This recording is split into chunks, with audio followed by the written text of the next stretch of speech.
ನಮಸ್ಕಾರ. ಧ್ವನಿ ಸಮಾಚಾರಕ್ಕೆ ಸ್ವಾಗತ. ನಾನು ರಶ್ಮಿತಾ. ಮೊದಲಿಗೆ ಮುಖ್ಯಾಂಶಗಳು.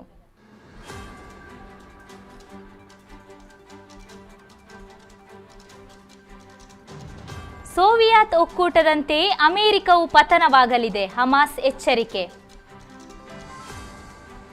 ಇಸ್ರೇಲ್ ಹಮಾಸ್ ಯುದ್ಧದಿಂದ ಮಾರುಕಟ್ಟೆಗೆ ಹೊಡೆತ, ಬೆಲೆ ಏರಿಕೆಯ ಎಚ್ಚರಿಕೆ ನೀಡಿದ ವಿಶ್ವ ಬ್ಯಾಂಕ್. ನೇಪಾಳ ಭೂಕಂಪಕ್ಕೆ ಬಲಿಯಾದವರ ಸಂಖ್ಯೆ 128ಕ್ಕೆ ಏರಿಕೆ, ಮುಂದುವರಿದ ರಕ್ಷಣಾ ಕಾರ್ಯ.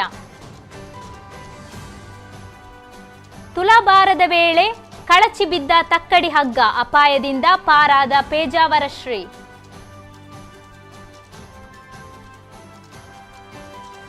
ಕಾಸರಗೋಡು ಬಸ್ ಸ್ಕೂಟರ್ ನಡುವೆ ಅಪಘಾತ, ಯುವಕ ಸಾವು.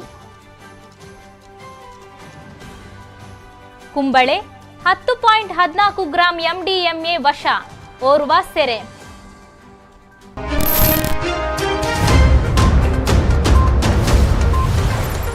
ಯುನೈಟೆಡ್ ಸ್ಟೇಟ್ಸ್ ಎಂಬುದನ್ನು ಸ್ಥಾಪಿಸಿದವರು ಬ್ರಿಟನ್ ಮತ್ತು ಜಗತ್ತಿನ ಇತರ ರಾಷ್ಟ್ರಗಳು. ಸೋವಿಯತ್ ಒಕ್ಕೂಟದಂತೆ ಅದು ಪತನವಾಗಲಿದೆ. ಈ ಪ್ರಾಂತ್ಯದಲ್ಲಿರುವ ಅಮೆರಿಕ ವಿರೋಧಿಗಳೆಲ್ಲರೂ ಪರಸ್ಪರ ಸಂಪರ್ಕದಲ್ಲಿದ್ದು ಜೊತೆಗೂಡುತ್ತಿದ್ದಾರೆ. ಎಲ್ಲರೂ ಜೊತೆಗೂಡಿ ಹೋರಾಟ ನಡೆಸುವ ದಿನವೊಂದು ಬರಲಿದೆ. ಈಗ ಅಮೆರಿಕ ಎಂಬುದು ಇತಿಹಾಸ ಪುಟ ಸೇರಲಿದೆ ಎಂದು ಹಮಾಸ್ ಮುಖಂಡ ಎಚ್ಚರಿಕೆ ನೀಡಿದ್ದಾರೆ.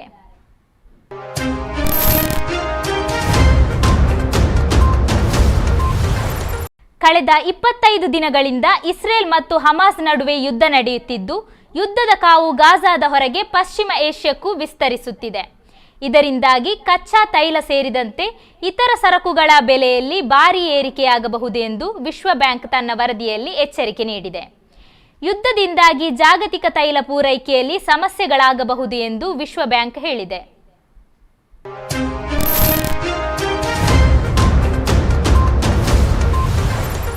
ನೇಪಾಳದಲ್ಲಿ ತಡರಾತ್ರಿ ಭೂಮಿ ಕಂಪಿಸಿದ ಕಾರಣ ವಿನಾಶ ಸಂಭವಿಸಿದೆ. ಹೌದು, ನೇಪಾಳದಲ್ಲಿ ಶುಕ್ರವಾರ ರಾತ್ರಿ 6.4 ತೀವ್ರತೆಯ ಪ್ರಬಲ ಭೂಕಂಪ ಸಂಭವಿಸಿದ್ದು, ರಾಷ್ಟ್ರೀಯ ರಾಜಧಾನಿ ಪ್ರದೇಶ ಸೇರಿದಂತೆ ಉತ್ತರ ಭಾರತದ ಹಲವು ಭಾಗಗಳಲ್ಲಿ ಕಂಪನದ ಅನುಭವವಾಗಿದೆ.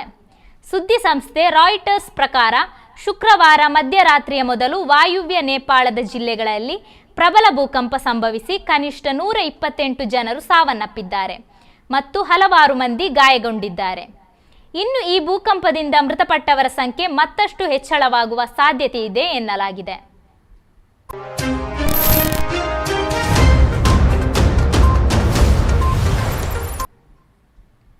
ಉಡುಪಿ ಪೇಜಾವರ ಶ್ರೀ ವಿಶ್ವಪ್ರಸನ್ನ ತೀರ್ಥ ಸ್ವಾಮೀಜಿಗಳಿಗೆ 60 ತುಂಬಿದ ಹಿನ್ನೆಲೆಯಲ್ಲಿ ನವದೆಹಲಿಯ ಪೇಜಾವರ ಮಠದಲ್ಲಿ ನಡೆದ ಪ್ರಸನ್ನ ಅಭಿನಂದನಾ ಕಾರ್ಯಕ್ರಮದ ವೇಳೆ ಅಚಾತುರ್ಯ ಘಟನೆಯೊಂದು ನಡೆದಿದೆ.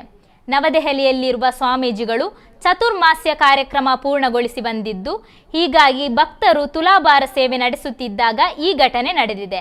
ಶ್ರೀಗಳ ತುಲಾಭಾರಕ್ಕೆ ಭಕ್ತರು ಮುಂದಾಗಿದ್ದಾಗ ತಕ್ಕಡಿಯ ಹಗ್ಗ ಕಳಚಿ ಸರಳು ಶ್ರೀಗಳ ತಲೆಯ ಮೇಲೆ ಬಿದ್ದ ಪರಿಣಾಮ ತಲೆಗೆ ಚಿಕ್ಕ ಗಾಯವಾಗಿದ್ದು, ಸದ್ಯ ಸ್ವಾಮೀಜಿ ಸಣ್ಣ ಪುಟ್ಟ ಗಾಯಗಳೊಂದಿಗೆ ಅಪಾಯದಿಂದ ಪಾರಾಗಿದ್ದಾರೆ.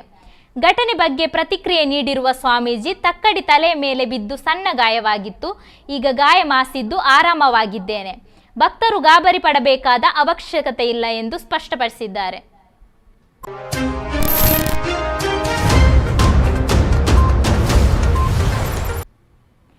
ಮಹಿಳೆಯೋರ್ವರ ಶವ ಬಾವಿಯಲ್ಲಿ ಅನುಮಾನಾಸ್ಪದ ರೀತಿಯಲ್ಲಿ ಪತ್ತೆಯಾದ ಘಟನೆ ಉಜಿರೆ ಬೆಳಾಲುವಿನ ಮಾಚಾರು ಸಮೀಪ ಕೆಂಪನೊಟ್ಟುವಿನಲ್ಲಿ ವರದಿಯಾಗಿದೆ. ಮಾಚಾರು ನಿವಾಸಿ ಸುಧಾಕರರವರ ಪತ್ನಿ ಶಶಿಕಲಾ ಅವರ ಶವ ಬಾವಿಯಲ್ಲಿದ್ದು, ಇದು ಆಕಸ್ಮಿಕ ಘಟನೆಯೇ ಅಥವಾ ಕೊಲೆಯೇ ಎಂಬ ಬಗ್ಗೆ ಧರ್ಮಸ್ಥಳ ಠಾಣಾ ಪೊಲೀಸರು ಹಾಗೂ ಪೊಲೀಸ್ ಇಲಾಖೆಯ ಉನ್ನತಾಧಿಕಾರಿಗಳು ಸ್ಥಳಕ್ಕೆ ಆಗಮಿಸಿ ತನಿಖೆ ನಡೆಸುತ್ತಿದ್ದಾರೆ.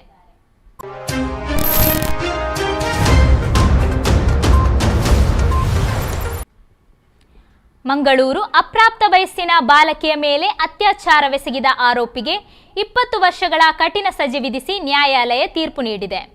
ಬಾಗಲಕೋಟೆ ಹರ್ದೊಳ್ಳಿಯ ಶ್ರೀಕಾಂತ್ ಹನುಮಂತ ಶಿಕ್ಷೆಗೆ ಒಳಗಾತ.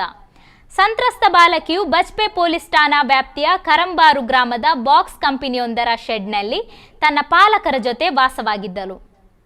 ಅದೇ ಶೆಡ್ ಪಕ್ಕ ಆರೋಪಿ ವಾಸವಾಗಿದ್ದ. ಬಾಲಕಿಯನ್ನು ಪ್ರೀತಿಸುವ ನಾಟಕವಾಡಿದ್ದ ಈತ 2019 ಏಪ್ರಿಲ್ 12ರಿಂದ ಹಲವು ಬಾರಿ ಅತ್ಯಾಚಾರವೆಸಗಿದ್ದ.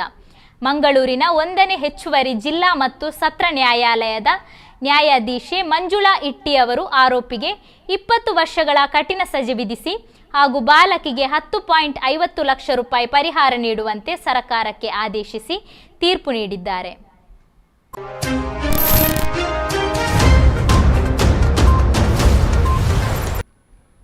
ಮಂಗಳೂರು ದೀಪಾವಳಿ ಹಬ್ಬ ಸಮೀಪಿಸುತ್ತಿದ್ದು ಸಾರ್ವಜನಿಕರ ಆಸ್ತಿ ಮತ್ತು ಆರೋಗ್ಯದ ಸಂರಕ್ಷಣೆ, ಪರಿಸರ ಮಾಲಿನ್ಯ ಮತ್ತು ಶಬ್ದ ಮಾಲಿನ್ಯವನ್ನು ನಿಯಂತ್ರಣದಲ್ಲಿರುವ ಉದ್ದೇಶದಿಂದ ಹೆಚ್ಚು ಶಬ್ದ ಮಾಡುವ ಪಟಾಕಿ ಹಾಗೂ ಸಿಡಿಮದ್ದುಗಳನ್ನು ಮಾರಾಟ ಮಾಡುವುದಾಗಲಿ ಮತ್ತು ಉಪಯೋಗಿಸುವುದಾಗಲಿ ನಿಷೇಧಿಸಲ್ಪಟ್ಟಿದೆ.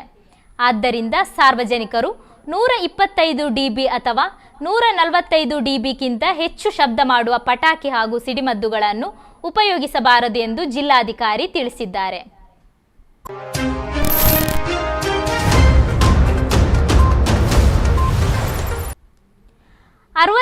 ನೇ ಮಂಜೇಶ್ವರ ಉಪಜಿಲ್ಲಾ ಶಾಲಾ ಕಲೋತ್ಸವವು ನವೆಂಬರ್ 7ರಿಂದ 10ರ ತನಕ ಧರ್ಮತಡ್ಕ ಶ್ರೀ ದುರ್ಗಾ ಪರಮೇಶ್ವರಿ ವಿದ್ಯಾಸಂಸ್ಥೆಗಳಲ್ಲಿ ಜರುಗಲಿದ್ದು, ಈ ಕುರಿತು ಶಾರದಾ ಬೋವಿಶ್ ಶಾಲೆ ಐಲದಲ್ಲಿ ಪತ್ರಿಕಾಗೋಷ್ಠಿಯನ್ನು ಕರೆಯಲಾಯಿತು.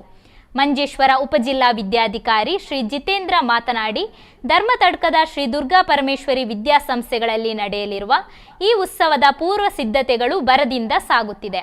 ನಗರ ಪ್ರದೇಶದಿಂದ ದೂರವಿರುವ ಈ ಪ್ರದೇಶದಲ್ಲಿ ನಡೆಯುವ ಕಾರ್ಯಕ್ರಮವು ಯಶಸ್ವಿಗೊಳ್ಳುವಲ್ಲಿ ಎಲ್ಲರೂ ಯಥಾಸಾಧ್ಯ ತನು ಮನ ಧನಗಳ ಸಹಕಾರವನ್ನು ಇತ್ತು ಸಹಕರಿಸಬೇಕೆಂದು ವಿನಂತಿಸಿದರು.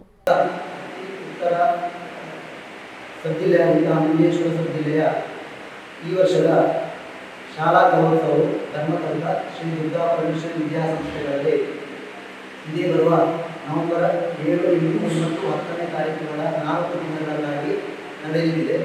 ಈ ಸಂದರ್ಭದಲ್ಲಿ ಸಪ್ತಭಾಷಾ ಸಂಗಮಭೂಮಿಯಾದಂತಹ ಹೊಸಡಿ ಗುಂಪೆಯ ತಪ್ಪಲಲ್ಲಿ ಪ್ರಕೃತಿ ರಮಣೀಯವಾದಂತಹ ಈ ಪ್ರದೇಶದಲ್ಲಿ ಜರುಗುವಂತಹ ಮಕ್ಕಳ ಪ್ರತಿಭೆಗಳು, ಕಲಾ ಸಾಹಿತ್ಯ ಪ್ರತಿಭೆಗಳನ್ನು ಬೆಳಗಲಿರುವಂತಹ ಈ ಕಲೋತ್ಸವದ ಉದ್ಘಾಟನಾ ಸಮಾರಂಭ 8ನೇ ತಾರೀಕಿಗೆ 10 ಗಂಟೆಗೆ ಮಂಜೇಶ್ವರ ಶಾಸಕರಾದಂತಹ ಶ್ರೀಯುತ ಎ.ಕೆ.ಎಂ. ಅಶ್ರಫ್ ಅವರು ನಿರ್ವಹಿಸುತ್ತಿದ್ದಾರೆ. ಅಧ್ಯಕ್ಷತೆಯನ್ನು ಜಿಲ್ಲಾ ಪಂಚಾಯತ್ ಪ್ರೆಸಿಡೆಂಟ್ ಶ್ರೀ ಜೆ.ಪಿ. ಬಾಲಕೃಷ್ಣ ಅವರು ಮುಖ್ಯ ಅತಿಥಿಯಾಗಿ ಭಾಗವಹಿಸಲಿದ್ದಾರೆ. ಅಧ್ಯಕ್ಷತೆಯನ್ನು ಪಂಚಾಯತ್ ಅಧ್ಯಕ್ಷರಾದಂತಹ ಸುಬ್ರಹ್ಮಣ್ಯ ಅವರು ವಹಿಸುತ್ತಿದ್ದಾರೆ. ಹಾಗೆ 7ನೇ ತಾರೀಕಿಗೆ ಆಫ್ ಸ್ಟೇಜ್ ಐಟಮ್ಗಳು ಜರುಗುತ್ತದೆ. 8, 9, 10ನೇ ತಾರೀಕುಗಳಿಗೆ ಮಕ್ಕಳ ಸ್ಟೇಜ್ ಐಟಮ್ಗಳು ಸ್ಪರ್ಧಾ ಕಾರ್ಯಕ್ರಮಗಳು ಜರುಗುತ್ತದೆ. 10ನೇ ತಾರೀಕು ಸಂಜೆ 4 ಗಂಟೆಗೆ ಸಮಾರೋಪ ಸಮಾರಂಭ.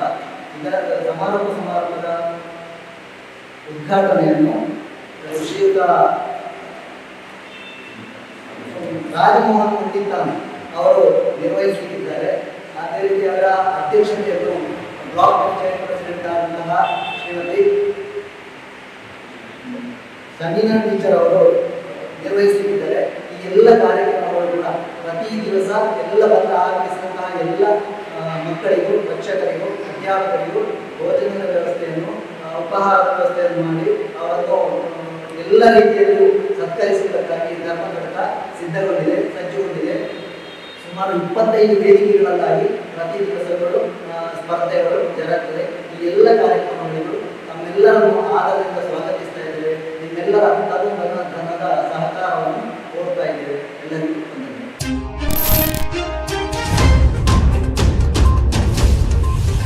ವರ್ಕಾಡಿ ಮಾರಿಕಾಪು ದಿವಂಗತ ತನಿಯಪ್ಪ ಮತ್ತು ಸರಸ್ವತಿ ದಂಪತಿಯ ಪುತ್ರಿ ಕುಮಾರಿ ಲಾವಣ್ಯ ವರ್ಕಾಡಿ ಇವರು ಕ್ರೀಡಾ ಕ್ಷೇತ್ರದಲ್ಲಿ ಸಾಧನೆಗೈಯುತ್ತಿದ್ದು, ಕಬಡ್ಡಿ, ಜಾವಾಲಿನ್ ಥ್ರೋ ಪಂದ್ಯಾಟದಲ್ಲಿ ರಾಜ್ಯ ಮಟ್ಟದಲ್ಲಿ ಗುರುತಿಸಿಕೊಂಡಿದ್ದು, ಇಂದು ನೀರ್ಚಲ್ನಲ್ಲಿ ನಡೆದ ಜಿಲ್ಲಾ ಮಟ್ಟದ ಥ್ರೋಬಾಲ್ ಪಂದ್ಯಾಟದಲ್ಲಿ ಪ್ರಥಮ ಸ್ಥಾನ ಪಡೆದು ರಾಜ್ಯ ಮಟ್ಟಕ್ಕೆ ಆಯ್ಕೆಯಾಗಿರುತ್ತಾರೆ ಹಾಗೂ ಹಲವಾರು ಕ್ರೀಡೆಯಲ್ಲಿ ತಮ್ಮನ್ನು ತೊಡಗಿಸಿಕೊಂಡಿದ್ದಾರೆ. ಇವರು ಪ್ರಸ್ತುತ ಕೊಡ್ಲಮೊಗರು ಶ್ರೀ ವಾಣಿ ವಿಜಯ ಹೈಯರ್ ಸೆಕೆಂಡರಿ ಶಾಲೆಯಲ್ಲಿ ದ್ವಿತೀಯ PUCಯಲ್ಲಿ ವ್ಯಾಸಂಗ ಮಾಡುತ್ತಿದ್ದಾರೆ.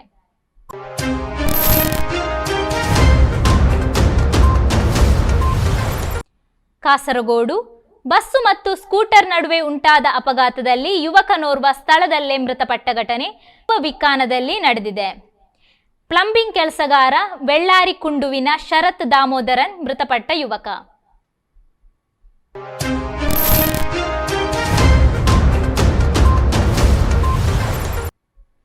ಟ್ಯಾಂಕರ್ ಹರಿದ ಪರಿಣಾಮ ಬೈಕ್ ಸವಾರನೋರ್ವ ಸ್ಥಳದಲ್ಲೇ ಮೃತಪಟ್ಟ ಘಟನೆ ರಾಷ್ಟ್ರೀಯ ಹೆದ್ದಾರಿ 66ರ ಪಡುಬಿದ್ರೆಪೇಟೆಯ ಬಸ್ ನಿಲ್ದಾಣದ ಬಳಿ ಶುಕ್ರವಾರ ಸಂಜೆ ನಡೆದಿದೆ. ಮೃತನನ್ನು ಕಂಚಿನಡ್ಕ ನಿವಾಸಿ ಪ್ರಜ್ವಲ್ ಎಂದು ಗುರುತಿಸಲಾಗಿದೆ.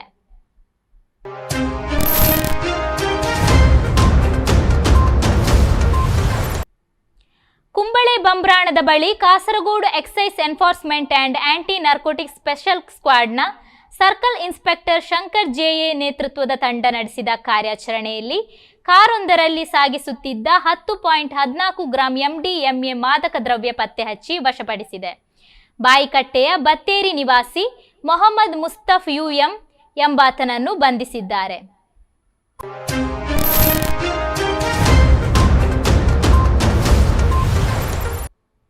ಗಾಯಾಳುಗಳನ್ನು ಸಾಗಿಸುತ್ತಿದ್ದ ಪ್ಯಾಲೆಸ್ತೀನ್ನ ಆಂಬ್ಯುಲೆನ್ಸ್ ಮೇಲೆ ಇಸ್ರೇಲ್ ಸೇನೆ ನಡೆಸಿದ ದಾಳಿಯಲ್ಲಿ ಸುಮಾರು 15 ಜನ ಸಾವಿಗೀಡಾಗಿದ್ದು 60 ಮಂದಿ ಗಂಭೀರವಾಗಿ ಗಾಯಗೊಂಡಿದ್ದಾರೆಂದು ವರದಿಯಾಗಿದೆ.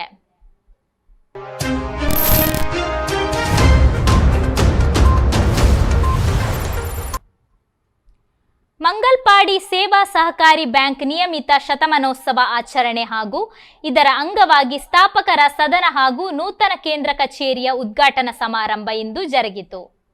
ಶತಮಾನೋತ್ಸವದ ಕಟ್ಟಡದ ಉದ್ಘಾಟನಾ ಸಮಾರಂಭದ ವೇದಿಕೆಯ ಕಾರ್ಯಕ್ರಮ ದೀಪ ಬೆಳಗಿಸಿ ಉದ್ಘಾಟನೆ ನಡೆಯಿತು.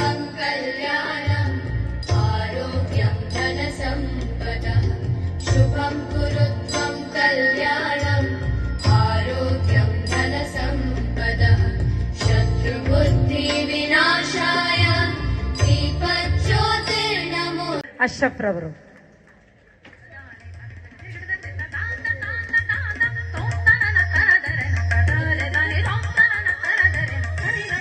ತೆಂಗಿನ ಹಿಂಗಾರವನ್ನ ಅರಳಿಸುವುದರ ಮುಖಾಂತರ ಈ ಕಾರ್ಯಕ್ರಮಕ್ಕೆ ಶುಭ ಚಾಲನೆಯನ್ನ ನೀಡಿರುತ್ತಾರೆ. ನಮ್ಮ ಮಾನ್ಯ ಶಾಸಕರಾದಂತಹ ಶ್ರೀಯುತ AKM ಅಶ್ರಫ್ ರವರು.